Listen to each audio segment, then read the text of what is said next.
এই এসআইআর প্রক্রিয়া কি সাংবিধানিকভাবে বৈধ? পশ্চিমবঙ্গ, কেরল, তামিলনাড়ু এবং তার আগে বিহারের নির্বাচন অনেক আগে শেষ হয়ে যাওয়ার পর সেই প্রশ্নের উত্তর দিল সুপ্রিম কোর্ট। জানিয়ে দেওয়া হলো যে পদ্ধতিতে জাতীয় নির্বাচন কমিশন এই এসআইআর করছে তা সম্পূর্ণভাবে সাংবিধানিকভাবে বৈধ। এবং তার পাশাপাশি জানিয়ে দেওয়া হলো এসআইআরে যদি কারোর নাম বাদ যায় তাহলে তার নাগরিকত্ব চলে যাবে, এমনটা কখনোই নয়।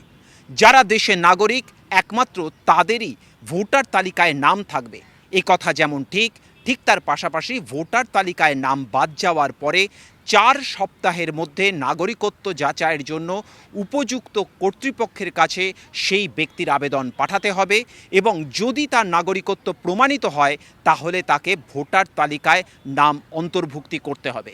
তবে এই এসআইআর প্রক্রিয়া যে জুডিশিয়াল রিভিউয়ের আওতায় থাকবে সেই অবস্থানও স্পষ্ট করে দিয়েছে সুপ্রিম কোর্ট।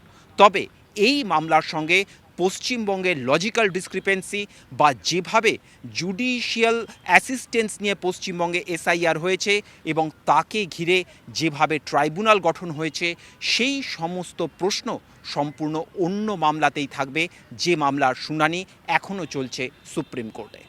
আমাদের কেসে এসে সুপ্রিম কোর্ট তো বিভিন্ন রকমের প্রসিডিউরাল সেফগার্ড দিয়েছিল, যেমন অ্যাডজুডিকেশনটাকে তুলে নিয়ে যে হায়ার জুডিশিয়ারির অফিসারদের অ্যাপয়েন্টমেন্ট করেছিল, তারপর সেখান থেকে নাম ডিলিট হওয়ার পর তারপর অ্যাপিলে রয়েছে, অ্যাপিলেট ট্রাইব্যুনালটাও সুপ্রিম কোর্ট গঠন করেছিল।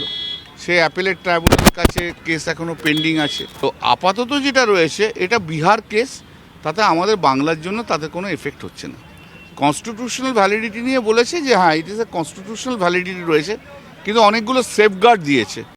নয়াদিল্লি থেকে ক্যামেরায় অনুদীপ শর্মার সঙ্গে জ্যোতির্ময় কর্মকার, টিভি 9 বাংলা।